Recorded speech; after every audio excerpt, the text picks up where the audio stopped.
प्यारे विद्यार्थियों नमस्कार। स्वागत है आप सभी का आरपी स्टडी फीवर के आपके अपने यूट्यूब चैनल पर।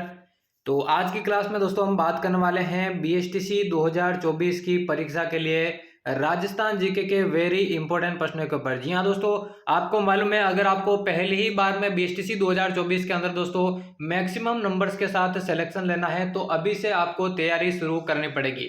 और हमारे चैनल पर दोस्तों डेली क्लासेज लगने वाली हैं बीएसटीसी 2024 की। अगर आपको फ्री में बिल्कुल तैयारी करनी है तो दोस्तों हमारे चैनल के साथ जुड़े रहिए।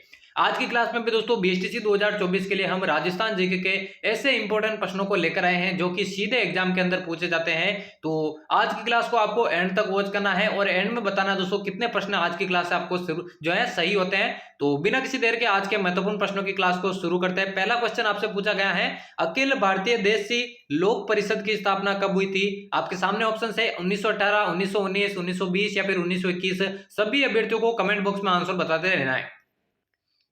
जी हाँ दोस्तों, अगर आपको आंसर आता है या फिर नहीं भी आता है तो भी दोस्तों कमेंट बॉक्स में आपको आंसर देना है। तो पहले प्रश्न का जल्दी से करेक्ट आंसर बताइए क्या हो जाएगा। अखिल भारतीय देशी राज्य लोक परिषद की स्थापना कब हुई? सभी को आंसर बताना है। तो बात करें पहले प्रश्न के राइट आंसर की, अखिल भारतीय देशी राज्य जो लोक परिषद है उसकी स्थापना दोस्तों 1920 के अंदर हुई थी। तीसरा ऑप्शन इसका बिल्कुल आपके करेक्ट आंसर हो जाएगा। तो उम्मीद करता हूं सभी ने करेक्ट आंसर दिया होगा। चलिए बढ़ते हैं जल्दी से अगले प्रश्न की ओर। अगला प्रश्न यहाँ पे पूछा गया दोस्तों, करौली का विलय किसमें हुआ था? राजस्थान संघ में, हाड़ौती संघ में, बृहत राजस्थान में या फिर मत्स्य संघ में? ये प्रश्न दोस्तों राजस्थान के एकीकरण से संबंधित है और एकीकरण से संबंधित दोस्तों परीक्षा के अंदर हर बार एक या दो प्रश्न जरूर पूछे जाते हैं। तो देखिए दोस्तों करौली के विलय की मैं बात करूं, देखिए इसका जो विलय है वो देखिए दोस्तों मत्स्य संघ के अंदर हुआ था, करौली का विलय, ठीक है ना। और करौली का जो है दोस्तों मत्स्य संघ का जो निर्माण है वो राजस्थान के एकीकरण का प्रथम चरण है। 18 मार्च 1948 को दोस्तों इस चरण का निर्माण हुआ था, जिसमें राजस्थान की 4 रियासत, ठीक है ना, कौन कौन सी, अलवर, भरतपुर, धौलपुर और करौली, इन 4 रियासतों को दोस्तों मत्स्य संघ में सम्मिलित किया गया। तो चौथा ऑप्शन इस प्रश्न का बिल्कुल आपके करेक्ट आंसर हो जाएगा। चलिए बढ़ते हैं जल्दी से अगले प्रश्न की ओर। अगला पूछा है, राजस्थान में सर्वप्रथम विधि कॉलेज कहां पर खोला गया? अलवर के अंदर, उदयपुर के अंदर, बीकानेर के अंदर या फिर कोटा के अंदर? तो जल्दी से इस प्रश्न का करेक्ट आंसर बताइए। राजस्थान में सर्वप्रथम विधि कॉलेज कहां पर खोला गया? मैं दावा करता हूं दोस्तों यहां से एक भी प्रश्न आपका एग्जाम से बाहर नहीं जाना है, ठीक है ना। तो डेली क्लासेज आपको अटेंड करनी है इसके लिए। तो राजस्थान में सर्वप्रथम विधि कॉलेज कहां पर खोला गया यही आपको बताना है। तो सभी अभ्यर्थी कमेंट में आंसर बताइए। अगर आपको नहीं भी आता है तो दोस्तों सही या गलत कैसा भी आपको आंसर देना है ताकि आपको दोस्तों अपनी तैयारी का मालूम चल सके। तो बात करूं मैं करेक्ट आंसर की, राजस्थान में सर्वप्रथम विधि जो कॉलेज है वो देखिए दोस्तों आपके उदयपुर के अंदर खोला गया था। दूसरा ऑप्शन जिस किसी ने सही किया सभी का बिल्कुल करेक्ट हो जाएगा। साथ साथ में आपको दोस्तों आंसर देते रहना है। उसके बाद दोस्तों मेरे बताए हुए आंसर को आपको जज करना है कि आपका सही हुआ है या फिर गलत। तो चलिए जल्दी से बढ़ते हैं अगले प्रश्न की ओर। अगला प्रश्न देखिए, अजीत सिंह चरित किसकी रचना है? देखिए दोस्तों साहित्य से संबंधित प्रश्न है और यहां से प्रश्न जरूर आता है एग्जाम के अंदर। अजीत सिंह चरित ऑप्शंस की बात करूं, उदयराम बारट, विठल दास, नरपति नाल है या फिर हरिदास बार? जल्दी से इस प्रश्न का करेक्ट आंसर बताइए। सभी को आंसर बताना है, कोई भी पीछे नहीं रहेगा। अजीत सिंह चरित्र की रचना जो है दोस्तों किसने की थी यही आप सभी को बताना है। सभी अभ्यर्थियों को कमेंट बॉक्स में आंसर बताना है। तो अजीत सिंह चरित्र बात करूं करेक्ट आंसर की, हरिदास बार ने दोस्तों अजीत सिंह चरित्र की रचना की थी। चौथा ऑप्शन जिस किसी ने सही किया उन सभी का बिल्कुल यहाँ पे करेक्ट आंसर हो जाएगा। देखिए नरपति नालक की मैं बात करूं, बिसल देव रासो, अगर आपसे पूछे बिसल देव रासो किसकी रचना है तो नरपति नालक की है, ठीक ना। बिसल देव रासो अगर आपसे पूछे किसकी रचना है तो नरपति नालक की है, ये भी आपको साथ में ध्यान रखना है। चलिए बढ़ते हैं अगले प्रश्न की ओर। इंपॉर्टेंट प्रश्न था इसलिए मैंने बता दिया। अगला प्रश्न पूछा गया है, गोडावण किस अभ्यारण्य में पाए जाते हैं? केवलादेव राष्ट्रीय उद्यान, रणथंभौर राष्ट्रीय उद्यान, मुकुंदरा हिल्स राष्ट्रीय उद्यान या फिर राष्ट्रीय मरु उद्यान? जल्दी से इस प्रश्न का करेक्ट आंसर बताइए। सभी को यहां पर आंसर बताना है दोस्तों कौन सा इसका करेक्ट आंसर हो जाएगा। देखिए गोडावण की मैं बात करूं, गोडावण को दोस्तों आपके राज्य पक्षी का जो है दर्जा प्राप्त है। किसका? राज्य पक्षी का, ये आपको ध्यान में रखना है, परीक्षा में ये पूछ लिया जाता है। राज्य पक्षी का दर्जा किस पक्षी को है तो गोडावण को है। और ये किस अभ्यारण्य में सर्वाधिक पाए जाते हैं तो राष्ट्रीय मरु उद्यान। और अगर आपसे ये पूछे कि राजस्थान का सबसे बड़ा उद्यान कौन सा है तो वो राष्ट्रीय मरु उद्यान है दोस्तों। और ये 2 जिलों में ज्यादातर फैला हुआ है, सबसे ज्यादा जैसलमेर के अंदर फैला हुआ है, उसके बाद दोस्तों बाड़मेर के अंदर फैला हुआ है। ऑप्शन में जैसलमेर अगर आए तो सही करना है, दोनों अगर आ जाए तो दोस्तों आपको जैसलमेर को सही करना है। तो गोडावण सर्वाधिक राष्ट्रीय मरु उद्यान में पाए जाते हैं। चौथा ऑप्शन इसका करेक्ट आंसर हो जाएगा। अगला पूछा दोस्तों, एकलिंग जी के मंदिर का निर्माण किसने करवाया था? बप्पा रावल ने, जैत्र सिंह ने, रतन सिंह ने या फिर राणा हमीर ने? जल्दी से इस प्रश्न का करेक्ट आंसर बताइए। एकलिंग जी के मंदिर का जो निर्माण है वो किसने करवाया था? तो देखिए दोस्तों एकलिंग जी, ये दोस्तों मेवाड़ के जो सिसोदिया या गुहिल वंश है उनके दोस्तों कुलदेवता माने जाते हैं, ठीक है ना, कुलदेवता माने जाते हैं एकलिंग जी। और इनका जो निर्माण है दोस्तों वो आपके बाप्पा रावल ने करवाया था, जो कि गुहिल वंश के दोस्तों प्रथम शासक भी माने जाते हैं। तो 8वीं शताब्दी के अंदर दोस्तों इन्होंने एकलिंग जी का मंदिर का निर्माण करवाया था। तो बप्पा रावल पहला ऑप्शन जिस किसी ने सही किया उन सभी का यहाँ पे करेक्ट आंसर हो जाएगा।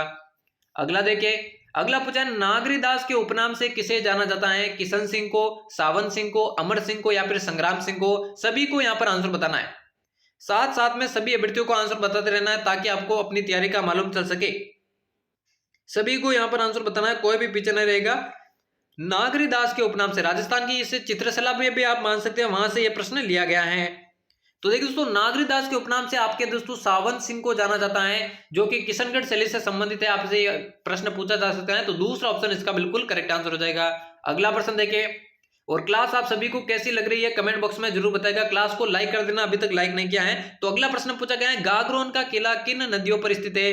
इंपॉर्टेंट प्रश्न, तो जल्दी से सभी अभ्यर्थी कमेंट में आंसर बताइए। ऑप्शंस की बात करूं, चंबल और माही, माही और सोम, काली सिंध व आहू नदी, और चौथा ऑप्शन है सोम और जाकम। जल्दी से आंसर बताइए।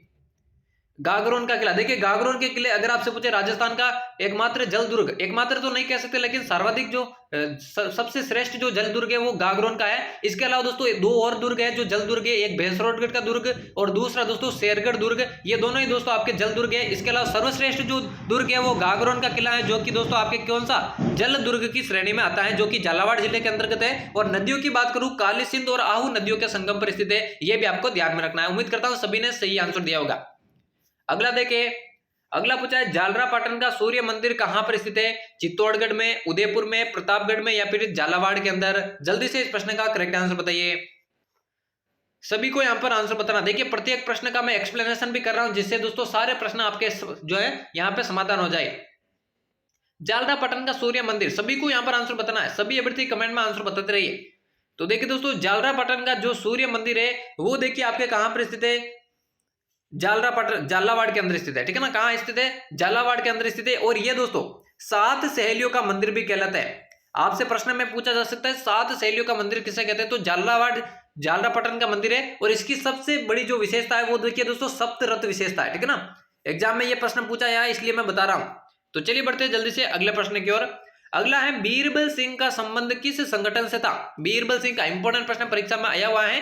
बीकानेर प्रजामंडल, बीकानेर लोक मंडल, बीकानेर प्रजा परिषद या फिर बीकानेर लोक परिषद? सभी को यहां पर आंसर बताना है। सभी को आंसर बताना। देखिए चारों का संबंध देखिए दोस्तों बीकानेर ऑप्शन में दे रखा है, लेकिन दोस्तों प्रजामंडल है, लोक मंडल है, प्रजा परिषद है या फिर लोक परिषद है, इसमें काफी ज्यादा कंफ्यूजन है। तो जल्दी से करेक्ट आंसर बताइए।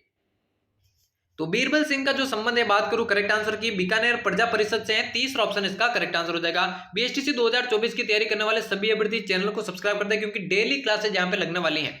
और यहाँ से दोस्तों एक भी प्रश्न आपका बाहर जाने वाला नहीं है। अगला प्रश्न यहाँ पे पूछा है 1857 की क्रांति के समय मेवाड़ के महाराणा कौन थे? उदय सिंह, स्वरूप सिंह, राज सिंह या फिर पृथ्वी सिंह? जल्दी से इसका करेक्ट आंसर बताइए। 1857 की क्रांति के समय मेवाड़ के महाराणा कौन थे? देखिए बात करूं 1857 की क्रांति की, तो देखिए दोस्तों 6 सैनिक छावनियां उसमें थी। और इसकी जो शुरुआत है दोस्तों 28 मई 1857 को किस सैनिक छावनी से हुई थी? नसीराबाद से हुई थी। एग्जाम में पूछा जाता है। और 1857 की क्रांति के समय जो मेवाड़ के महाराणा थे वो देखिए स्वरूप सिंह थे। सभी रियासतों के दोस्तों आपको महाराणा याद होने, क्योंकि यहां से प्रश्न पूछा जा सकता है। तो दूसरा ऑप्शन जिसके ने सही किया उन सभी का बिल्कुल यहाँ पे करेक्ट आंसर हो जाएगा।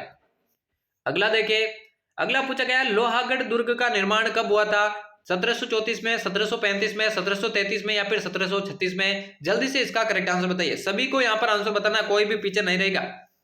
लोहागढ़ दुर्ग का निर्माण कब हुआ था और किसने करवाया था, यह भी साथ साथ में आपको बता देना है। तो देखिए दोस्तों लोहागढ़ दुर्ग की मैं बात करूं, ये देखिए अगर आपसे पूछे मिट्टी से निर्मित दुर्ग कौन सा है, तो देखिए दोस्तों राजस्थान में 2 दुर्ग मिट्टी से निर्मित है। पहला दोस्तों लोहागढ़ दुर्ग और दूसरा बटनेर का दुर्ग, ठीक है ना। पहला लोहागढ़ और दूसरा बटनेर का दुर्ग। और इसका जो निर्माण है दोस्तों 1733 में हुआ था। किसने करवाया था? महाराजा सूरजमल ने करवाया था। महाराजा सूरजमल ने करवाया था। यही इसका बिल्कुल करेक्ट आंसर हो जाएगा। चलिए बढ़ते अगले प्रश्न की ओर।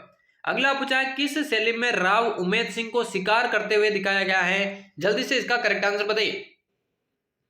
कौन सी शैली के अंदर राव उमेद सिंह को शिकार करते हुए दिखाया गया है? मेवाड़ शैली, बूंदी शैली, कोटा शैली या फिर जयपुर शैली? सभी अभ्यर्थियों को यहां पर आंसर बताना है। सभी को आंसर बताना, कोई भी पीछे नहीं रहेगा। क्योंकि बहुत ही इंपॉर्टेंट प्रश्नों की ये क्लास होने वाली है। किस शैली में राव उमेर सिंह को शिकार करते हुए दिखाया गया? करेक्ट आंसर की मैं बात करूं, जिसने भी दोस्तों बूंदी शैली को सही किया उन सभी का यहाँ पे करेक्ट आंसर हो जाएगा। तो अगले प्रश्न की ओर जल्दी से बढ़े। तो चलिए बढ़ते अगले प्रश्न की ओर। अगला यहाँ पे पूछा गया है, बपंग किस क्षेत्र का प्रसिद्ध वाद्य यंत्र है? बपंग की यहाँ पर बात हो रही है दोस्तों, कौन से क्षेत्र का प्रसिद्ध वाद्य यंत्र है? मेवात का, हाड़ौती का, शेखावटी का या फिर बागड़ का? साथ में यह भी आपको बताना दोस्तों, भपंग के जादूगर किसे कहा जाता है? यह प्रश्न बहुत बार आया हुआ है एग्जाम के अंदर। भपंग के जादूगर भी आपको बताना है किसे कहा जाता है। तो सभी को यहां पर आंसर बताना। तो भपंग की मैं बात करूं, ये दोस्तों मेवात क्षेत्र के अंतर्गत आता है। मेवात में आप सभी को मालूम है अलवर, भरतपुर, ये जो जिला है दोस्तों ये मेवात क्षेत्र के अंतर्गत आते हैं। और मैंने पूछा कि भपंग का जादूगर किसे कहा जाता है, तो देखिए दोस्तों एग्जाम के अंदर आया हुआ है जहूर खां मेवाती। ठीक है ना, अभी आपको क्लास के अंदर ही दोस्तों सारी चीजें आपको याद कर लेनी है ताकि बाद में दिक्कत ना हो। जहूर खां मेवाती, आपको मालूम है इनके पीछे भी दोस्तों मेवाती लग रहा है, तो मेवात इसका बिल्कुल करेक्ट आंसर हो जाएगा। तो जहूर खां मेवाती को भपंग का जादूगर कहा जाता है, पहले ही ऑप्शन इसका करेक्ट आंसर हो जाएगा। अगला देखें, अगला पूछा है सवाई मानसिंह वन्य जीव अभ्यारण्य किस जिले के अंदर स्थित है? कोटा के अंदर, करौली के अंदर, सवाई माधोपुर के अंदर या फिर उदयपुर के अंदर? जल्दी से करेक्ट आंसर बताइए। सवाई मानसिंह वन्य जीव अभ्यारण्य, देखिए दो प्रश्न यहां से मैं बताऊंगा आपको जो कि कंफ्यूजन वाले प्रश्न है। देखिए अगर आपसे पूछे सवाई मानसिंह स्टेडियम कहां पर स्थित है, सवाई मानसिंह स्टेडियम कहां पर स्थित है, तो वो जयपुर होगा। ठीक है ना, सवाई मानसिंह स्टेडियम दोस्तों जयपुर के अंदर स्थित है। जबकि सवाई मानसिंह वन्य जीव अभ्यारण्य है तो वो कहां पर स्थित है? कोटा, करौली, सवाई माधोपुर या फिर उदयपुर? तो जल्दी से इसका करेक्ट आंसर बताइए। तो सवाई मानसिंह वन्य जीव अभ्यारण्य की मैं बात करूँ आपके सवाई माधोपुर के अंदर है, तीसरा ऑप्शन इसका बिल्कुल करेक्ट आंसर हो जाएगा। अगला देखिए, अगला पूछा है ऊंट के लिए प्रसिद्ध जिले कौन कौन से हैं? बाड़मेर, जैसलमेर, जोधपुर या फिर उपयुक्त सभी? जल्दी से करेक्ट आंसर इसका बताइए। ऊंट के लिए प्रसिद्ध जिले इनमें से कौन कौन से? सभी को आंसर बताना, कोई भी पीछे नहीं रहेगा। और क्लास को एंड तक वॉच करना है और क्लास के एंड में बताना है यहां से आपके कितने प्रश्न करेक्ट होते हैं ताकि आपको अपनी तैयारी का अंदाजा लग सके। ऊंट के लिए देखिए दोस्तों, राजस्थान में ऊंट लाने का जो श्रेय है वो सर्वप्रथम दोस्तों पाबूजी को दिया जाता है। पाबूजी आपको मालूम है दोस्तों देवासी जाति या फिर रेबारी जाति के दोस्तों जो है आराध्य देवता कहलाते हैं। ऊंट के लिए सबसे प्रसिद्ध जिले कौन से हैं? तो बाड़मेर भी है, जैसलमेर भी है, जोधपुर है। और ऊंट के ऊपर दोस्तों जो चित्रकला होती है उसे दोस्तों उस्ता कला कहा जाता है, उस्ता कला उसे कहा जाता है। और ऊंट के ऊपर दोस्तों एक गीत भी है जिसे हम गोरबंद के नाम से जानते हैं, गोरबंद के नाम से जानते हैं, ये भी एग्जाम में पूछा जाता है। तो बाड़मेर भी है, जैसलमेर भी है, जोधपुर है, ये तीनों ही जिले दोस्तों आपके ऊंट के लिए प्रसिद्ध है। तो चौथा ऑप्शन इसका बिल्कुल करेक्ट आंसर हो जाएगा। और एक और प्रश्न, सबसे अच्छी सवारी दोस्तों कौन से ऊंट की होती है? तो नाचना ऊंट की सबसे जो अच्छी सवारी है वो नाचना ऊंट की मानी जाती है, तो ये इसका बिल्कुल करेक्ट आंसर हो जाएगा। अगला देखें, अगला पूछा है मोटड़े की पगड़ी किस अवसर पर पहनी जाती है? विवाह के अवसर पर, युद्ध के अवसर पर, श्रावण या फिर दशहरा? जल्दी से इसका करेक्ट आंसर बताइए। मोटड़े की पगड़ी, देखिए राजस्थान के सभी टॉपिक्स को इसमें क्लियर किया गया, चाहे कला संस्कृति हो, भूगोल हो, इतिहास हो या फिर दोस्तों कोई और, ठीक है ना, सारी प्रशासनिक व्यवस्था के अंदर भी दोस्तों यहाँ पे प्रश्न पूछे जाते हैं बीएसटीसी के अंदर। तो सारे टॉपिक को यहाँ पर जो है क्लियर किया गया, आपके सिलेबस के अकॉर्डिंग दोस्तों पेपर बनाया गया। 50% टोटल राजस्थान जीके के एग्जाम में पूछे जाते हैं बीएसटीसी में, जो कि 150 नंबर के होते हैं, तो बहुत ज्यादा वेटेज ये रहता है। मोटड़े की पगड़ी की मैं बात करूं, सभी को आंसर देना, तो ये दोस्तों आपके विवाह के अवसर पर पहनी जाती है, पहला ही ऑप्शन इसका करेक्ट आंसर हो जाएगा। अगला देखिए, अगला पूछा है अंग्रेजों के अधीन राजस्थान का पुराना नाम क्या था? राजपुताना, मेघमल्हार, राणावर या फिर जयपुर? जल्दी से करेक्ट आंसर बताइए। अंग्रेजों के अधीन जो राजस्थान था दोस्तों उसका पुराना नाम क्या था, यह भी आपको बताना है, तो जल्दी से करेक्ट आंसर इसका बताइए। सभी को आंसर बताना, कोई भी जो है दोस्तों पीछे नहीं रहेगा। अगर आपको गलत भी आता तो भी आपको कमेंट में आंसर बताते रहना है। और जिस किसी ने भी चैनल को अभी तक सब्सक्राइब नहीं किया तो जल्दी से सब्सक्राइब कर देना, क्योंकि डेली क्लासेज यहाँ पे लगने वाली हैं। अंग्रेजों के दिन जो राजस्थान का पुराना नाम था वो था दोस्तों राजपुताना, पहला ही ऑप्शन इसका बिल्कुल करेक्ट आंसर हो जाएगा। तो उम्मीद करता हूं सभी को पता चल गया होगा। चलिए बढ़ते हैं अगले प्रश्न की ओर। अगला देखिए, यहाँ पे पूछा है धौलपुर रियासत पर किनका शासन था? धौलपुर रियासत, कछुआ वंश, जाट वंश, यदुवंश या फिर भाटी वंश? जल्दी से इसका बिल्कुल करेक्ट आंसर बताइए। धौलपुर रियासत पर सभी को आंसर बताना दोस्तों। धौलपुर रियासत पर, धौलपुर रियासत पर किनका शासन था? देखिए दोस्तों कछवा जो वंश है वो देखिए ढूंढाड़ क्षेत्र के अंतर्गत आता है, जहां पर दोस्तों जयपुर का एरिया जो आता है वो आपके कछवा वंश का था। यदुवंश की मैं बात करूं, ये दोस्तों करौली का जो क्षेत्र था वो दोस्तों यदुवंश के क्षेत्र के अंतर्गत आता था। भाटी की मैं बात करूं, ये दोस्तों देखिए श्री गंगानगर, हनुमानगढ़, ये जो इलाके थे वो देखिए दोस्तों आपके भाटी राजवंश से संबंधित है। यहाँ पे पूछा है धौलपुर रियासत है, तो देखिए दोस्तों धौलपुर और भरतपुर इन दो रियासतों पर देखिए दोस्तों आपके जाट वंश का शासन था, ठीक है ना, जाट वंश का शासन था धौलपुर और भरतपुर। आपने नाम सुना होगा बदन सिंह जाट, सूरजमल जाट, तो ये भरतपुर से तो धौलपुर और भरतपुर दो ऐसी रियासत है जहां पर जाट वंश का शासन था, तो दूसरा ऑप्शन इसका करेक्ट आंसर हो जाएगा। चलिए बढ़ते अगले प्रश्न की ओर। अगला पूछा है सिरोही क्षेत्र की पहाड़ियों को स्थानीय भाषा में क्या कहा जाता है? बोराट, गीरवा, भाकर या फिर सांगलिया? जल्दी से करेक्ट आंसर बताइए। और मैक्सिमम दोस्तों बहुत बार ये प्रश्न एग्जाम के अंदर पूछा गया है, आपको याद रखना है, इस प्रश्न को रट लीजिए, बहुत बार ये पूछा गया है, आने वाले एग्जाम्स के लिए भी महत्वपूर्ण है। सिरोही क्षेत्र की पहाड़ियों को स्थानीय भाषा में क्या कहा जाता है?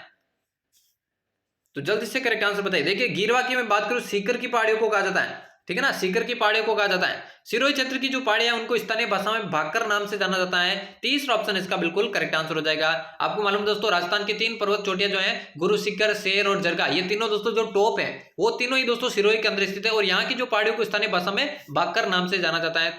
तीसरा ऑप्शन इसका बिल्कुल करेक्ट आंसर हो जाएगा। चलिए बढ़ते अगले प्रश्न की ओर। अगला पूछा है राजस्थान राज्य की आकृति है। ये प्रश्न दोस्तों कोई भी गलत नहीं करेगा। अगर आपने ये प्रश्न गलत कर दिया तो दोस्तों बहुत ही मुश्किल है आपका सिलेक्शन होना, क्योंकि बहुत बार एग्जाम पूछा गया है और सभी को आना चाहिए। राजस्थान राज्य की आकृति विषम कोणीय, चतुष्कोणीय, समकोणीय या फिर षटकोणीय? काफी सारे अभ्यर्थियों ने पूछा कि सर जो नए जिले बने हैं उनका दोस्तों राजस्थान की जो बाह्य आकृति है या फिर जो बाउंड्री है उस पर कोई प्रभाव पड़ेगा? देखिए दोस्तों कोई भी प्रभाव नहीं पड़ेगा। राजस्थान की आकृति जैसे पहले थी वर्तमान में भी दोस्तों वैसी भी होगी।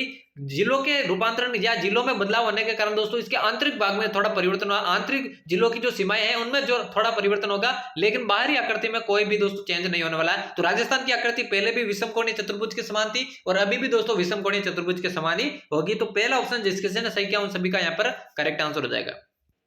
तो उम्मीद करता हूं सभी ने आंसर दिया होगा। चलिए बढ़ते हैं अगले प्रश्न की ओर। अगला पूछा है राजस्थान के किस ओर मालवा का पठार है? किस ओर मालवा का पठार है? उत्तर पूर्व, दक्षिण व दक्षिण पूर्व, पूर्व या फिर दक्षिण पश्चिम? जल्दी से करेक्ट आंसर इसका बताइए। राजस्थान के किस दिशा में या फिर कौन सी ओर दोस्तों मालवा का पठार स्थित है, ये भी आपको बताना। तो जल्दी से इस प्रश्न का करेक्ट आंसर बताइए। सभी को आंसर बताना दोस्तों, और अपने सभी दोस्तों में इस क्लास को शेयर कर दे ताकि वो भी इसका लाभ उठा सके। राजस्थान के किस ओर मालवा का पठार स्थित है? देखिए दोस्तों राजस्थान का जो मालवा का पठार है वो देखिए दोस्तों मध्य प्रदेश और राजस्थान के अंदर फैला हुआ है, और ये दोस्तों दक्षिण और दक्षिण पूर्व का जो इलाका है जहां पे हड़ौती का पठार भी है, तो वहां पर दोस्तों आपका मालवा का पठार फैला हुआ है। तो दूसरा ऑप्शन जिस किसी ने सही किया उन सभी का यहाँ पर करेक्ट आंसर हो जाएगा। तो चले बढ़ते हैं अगले प्रश्न की ओर। अगला यहाँ पे पूछा राजस्थान के किस जिले में रण का बाहुल्य है? और क्लास आप सभी को कैसी लग रही है दोस्तों? क्लास अच्छी लग रही है तो लाइक कर देना, क्योंकि बहुत मेहनत से आपके लिए क्लासेस लाते हैं। तो किस जिले में रण का बाहुल्य है? गंगानगर, बीकानेर, जैसलमेर या फिर बाड़मेर? सभी को यहां पर आंसर बताना है, कोई भी पीछे नहीं रहेगा। जल्दी से करेक्ट आंसर इसका बताइए। कौन से जिले के अंदर रण का बाहुल्य है? सभी को यहां पर आंसर बताना है दोस्तों। इंपॉर्टेंट प्रश्न परीक्षा में सीधा पूछ लिया जाता है, बहुत बार ये फैक्चुअल क्वेश्चन है दोस्तों। राजस्थान में किस जिले में रण का बाहुल्य है? तो ये सर्वाधिक जैसलमेर के अंदर है। तीसरा ऑप्शन इसका बिल्कुल करेक्ट आंसर हो जाएगा। मोस्ट इंपोर्टेंट प्रश्न आप इसे मान सकते हैं, इंपॉर्टेंट बहुत बार पूछा गया है।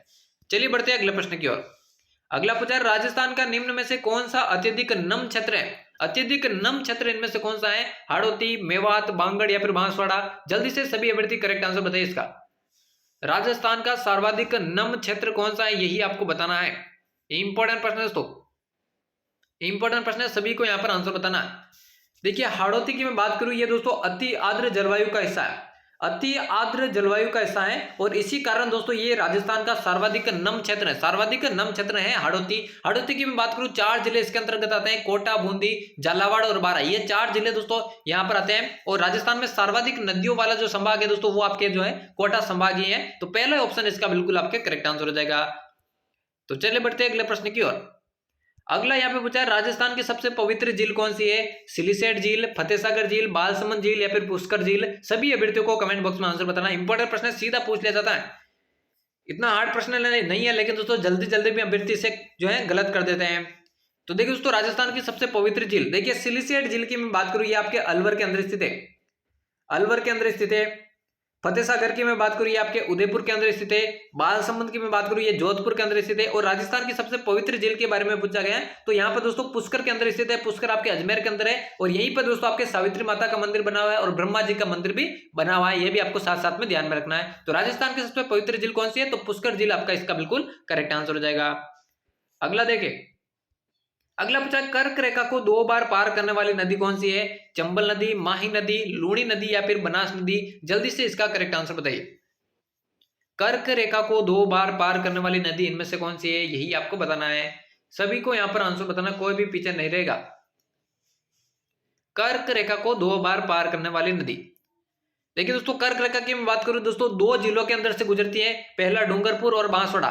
डूंगरपुर के लगभग दोस्तों दक्षिणी क्षेत्र से निकलती है और बांसवाड़ा के लगभग दोस्तों मिडल से दोस्तों आपकी कर्क रेखा गुजरती है। अगर आपसे पूछे कौन से दो जिलों से दोस्तों आपकी कर्क रेखा गुजरती है, तो डूंगरपुर और बांसवाड़ा हो जाएगी। और यहाँ पे इसका जो करेक्ट आंसर हो जाएगा, कर्क रेखा को 2 बार पार करने वाली नदी, तो वो हो जाएगा दोस्तों माही नदी। ठीक है ना, कौन सी नदी हो जाएगी, वो हो जाएगी दोस्तों आपकी कौन सी, माही नदी। तो दूसरा ऑप्शन जिसके ने सही किया उन सभी का बिल्कुल यहाँ पे करेक्ट आंसर हो जाएगा।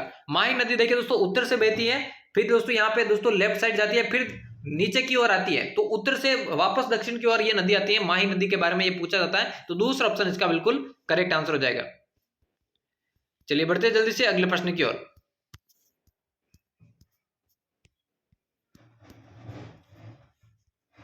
अगला देखिए यहाँ पे पूछा है प्याज की फसल के क्षेत्र में भारत का स्थान कौन सा है। देखिए काफी सारे अभ्यर्थियों ने पूछा कि सर बीएसटीसी की परीक्षा के अंदर क्या भारत से भी प्रश्न आता है। देखिए दोस्तों 1-2 प्रश्न पूछे जा सकते हैं, पिछले पेपर्स को आप उठा के देखें तो 1-2 प्रश्न लगभग दोस्तों भारत से पूछा गया। वैसे भारत का जीके दोस्तों बीएसटीसी की परीक्षा के अंदर नहीं आता है, लेकिन फिर भी आपको दोस्तों 1-2 प्रश्न के लिए आपको पूरी तैयारी नहीं करनी है, केवल राजस्थान जीके पे आपको फोकस करना है। तो प्याज की फसल के क्षेत्र में भारत का स्थान कौन सा है, पहला, तीसरा, दूसरा या फिर पांचवा।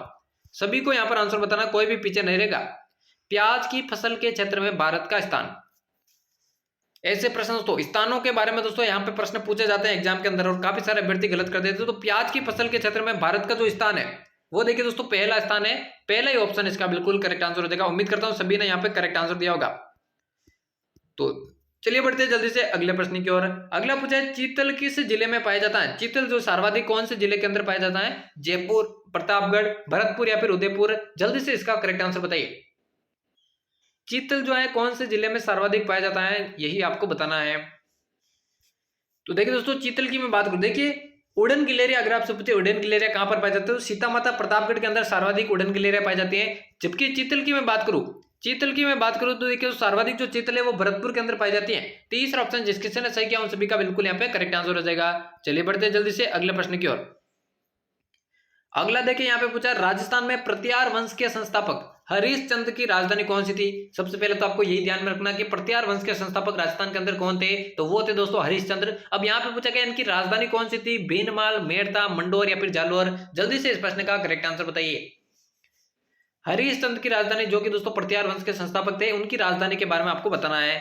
तो जल्दी से सभी अभ्यर्थी कमेंट में आंसर बताइए। तो हरिश्चंद्र की जो राजधानी थी वो थी दोस्तों आपके मंडोर। तीसरा ऑप्शन इसका बिल्कुल करेक्ट आंसर हो जाएगा। मंडोर में आपको मालूम है दोस्तों रावण का मंदिर भी बना हुआ है, ठीक है ना। तीसरा ऑप्शन इसका बिल्कुल करेक्ट आंसर हो जाएगा। अगला देखिए, अगला पूछा नवीन राजस्थान का प्रकाशन कब प्रारंभ हुआ था, 1920, 1921, 1922 या फिर 1923। जल्दी से इस प्रश्न का करेक्ट आंसर बताइए।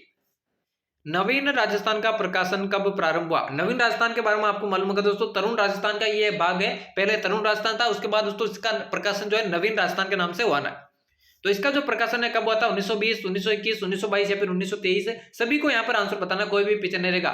और क्लास के एंड में बताना दोस्तों यहाँ से आपके कितने प्रश्न करेक्ट थे, ताकि आपको अपनी तैयारी का अंदाजा लग सके। टोटल दोस्तों 40 प्रश्न हम करने वाले हैं आज की क्लास में। 40 प्रश्न दोस्तों टोटल हम करने वाले हैं। 40 में से कितने आपके करेक्ट होते हैं कमेंट में जरूर बताएगा। तो नवीन राजस्थान का जो प्रकाशन है वो 1922 के अंदर हुआ था। तीसरा ऑप्शन जिस किसी ने सही किया उन सभी का यहाँ पे बिल्कुल करेक्ट आंसर हो जाएगा। तो उम्मीद करता हूं आपको दोस्तों आंसर पता चल गया होगा। चलिए बढ़ते हैं अगले प्रश्न की ओर। अगला पूछा है हनुमानगढ़ प्रथम जिला कब बना था। प्रथम की जगह देखिए यहाँ पे पृथक कर लेना, थोड़ा सा मिसप्रिंट हुआ है। हनुमानगढ़ जो है पृथक जिला कब बना था, यानी अलग से जिला कब बना था, 1994, 1919, 1947 या फिर 1951। जल्दी से इसका करेक्ट आंसर बताइए।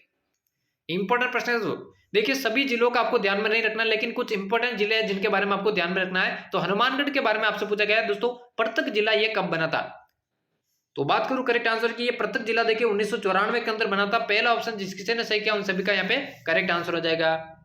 चलिए बढ़ते हैं जल्दी से अगले प्रश्न की ओर। अगला देखिए यहाँ पे पूछा राजस्थान का वह लोक देवता जिसने महमूद गजनवी से युद्ध किया था, गोगा जी, तेजा जी, जसनाथ जी या फिर पाबू जी। जल्दी से सभी अभ्यर्थी इसका आंसर बताइए। महमूद गजनवी से कौन से लोक देवता ने युद्ध किया था। बहुत बार ये प्रश्न एग्जाम के अंदर आया हुआ है और आज दोस्तों इस प्रश्न को आपको रट लेना है। देखिए दोस्तों लोक देवता की बात करें, सबसे पहले 5 पीर सबसे ज्यादा इंपॉर्टेंट है लोक देवता के अंतर्गत। 5 पीरों के बारे में आपको ध्यान में रखना है। कौन कौन से है 5 पीर, देखिए गोगा जी का नाम आता है, पाबू जी का नाम आता है, और दोस्तों मेहा जी का नाम आता है, मांगल्या जी का नाम आता है, और दोस्तों रामदेव जी का नाम आता है। ठीक है ना, इन लोक देवताओं का नाम आता है। तेजा जी का नाम दोस्तों आपके दोस्तों पंचपीरों में नहीं आता। ये एग्जाम में पूछा जाता है कि कौन से लोक देवता का जो है पंचपीरों में नाम नहीं आता है, तो सबसे ज्यादा जो ऑप्शन होता है वो तेजा जी का ही होता है। तो तेजा जी दोस्तों पंचपीर में शामिल नहीं है। और महमूद गजनवी से जिस लोक देवता ने युद्ध किया था वो थे दोस्तों गोगा जी। ठीक है ना, गोगा जी पहला ही ऑप्शन इसका बिल्कुल करेक्ट आंसर हो जाएगा। और हनुमानगढ़ के अंदर दोस्तों गोगा मेडी के अंदर दोस्तों इनका मंदिर भी बना हुआ है। शीर्ष मेडी चूरू के अंदर भी दोस्तों इनका मंदिर बना हुआ है, जहां पर उनका शीश जो है गिरा था। तो पहला ही ऑप्शन इसका करेक्ट आंसर हो जाएगा। चलिए बढ़ते हैं जल्दी से अगले प्रश्न की ओर। अगला पूछा है हरिराम बाबा का मंदिर कहां पर स्थित है? जूनागढ़, कापगेद, तिलवाड़ा या फिर जोरडा? जल्दी से इसका करेक्ट आंसर बताइए। हरिराम बाबा का मंदिर, सभी को यहां पर आंसर बताना, कोई भी पीछे नहीं रहेगा। हरिराम बाबा, सभी को आंसर बताना। देखिए तिलवाड़ा की मैं बात करूं, तिलवाड़ा में देखिए दोस्तों आपके मल्लीनाथ जी का मंदिर स्थित है। तिलवाड़ा में मल्लीनाथ जी का मंदिर स्थित है। और हरिराम बाबा के मंदिर की मैं बात करूं, ये जोरडा के अंदर स्थित है। जोरडा की मैं बात करूं नागौर के अंदर आता है। ठीक है ना, ये भी आपको ध्यान में रखना है। तो चलिए बढ़ते हैं जल्दी से अगले प्रश्न की ओर। अगला पूछा है निम्न में से छोटा रामदेवरा कहां पर स्थित है? जैसलमेर, बाड़मेर, गुजरात या फिर चित्तौड़गढ़? जल्दी से इसका करेक्ट आंसर बताइए। पूछा गया है छोटा रामदेवरा के बारे में। छोटा रामदेवरा के बारे में यहाँ पे पूछा गया है कहां पर स्थित है। देखिए मेन जो रामदेवरा है राजस्थान का, वो रूणीचा गांव में है। और रूणीचा आप सभी को मालूम है जैसलमेर के अंदर स्थित है, जहां पर दोस्तों आपके रामदेव जी ने समाधि ली थी, जहां पर दोस्तों मेला भी लगता है।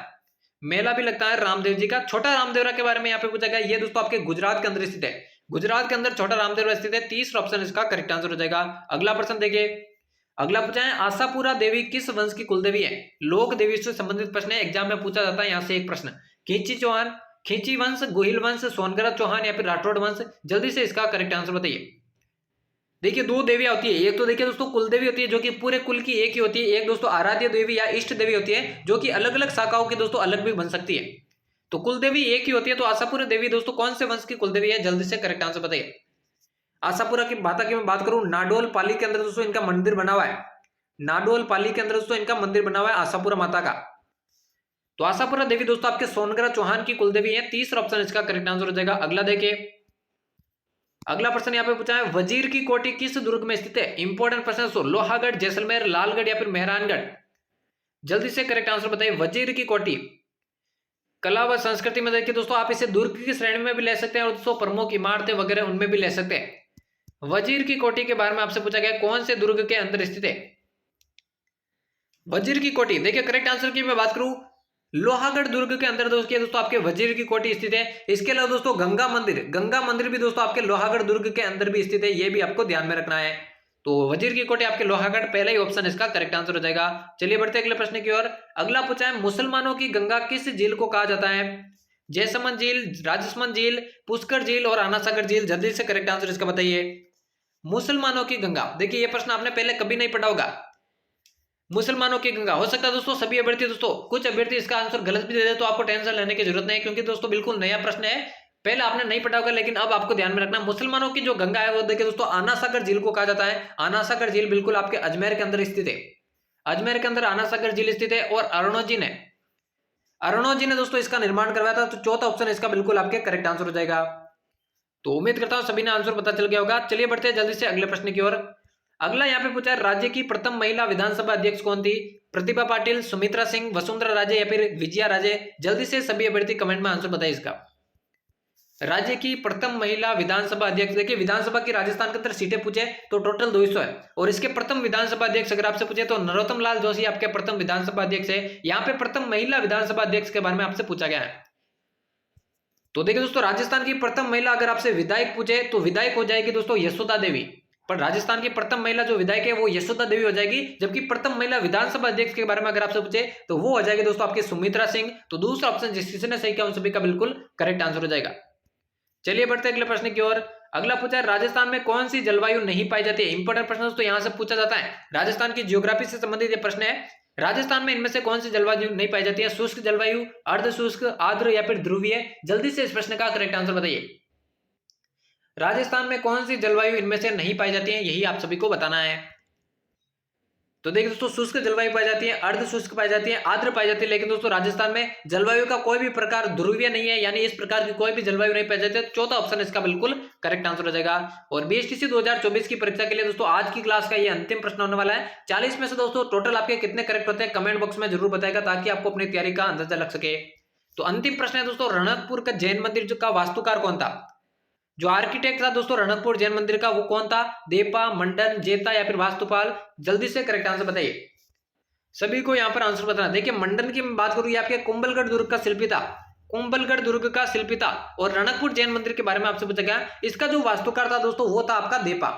रणकपुर जैन मंदिर पर आपको मालूम है पाली जिले के अंदर स्थित है, 1444 सर्वाधिक खंभों वाला दोस्तों जो है, खंभों का अजायब घर भी से आप कह सकते हैं। और इसका जो निर्माण है वो धरणक शाह ने करवाया था, धरणक शाह ने करवाया था राणा कुंभा के शासनकाल में, राणा कुंभा के शासनकाल में धरणक शाह ने करवाया था। तो पहले ही ऑप्शन इसका बिल्कुल करेक्ट आंसर हो जाएगा। तो आज की क्लास दोस्तों बीएसटीसी 2024 में हमने राजस्थान जीके के कुछ अति इंपॉर्टेंट प्रश्नों पर बात की है। अगली क्लासेस अगर आपको देखनी है तो चैनल को जरूर से सब्सक्राइब कर देना, क्योंकि डेली क्लासेस यहाँ पे बीएसटीसी 2024 की लगने वाली है। और आज की क्लास आप सभी को कैसी लगी कमेंट बॉक्स में जरूर बताएगा। तो मिलते हैं किसी और नई क्लास में, तब तक लेते हैं आप सभी से अलविदा, धन्यवाद।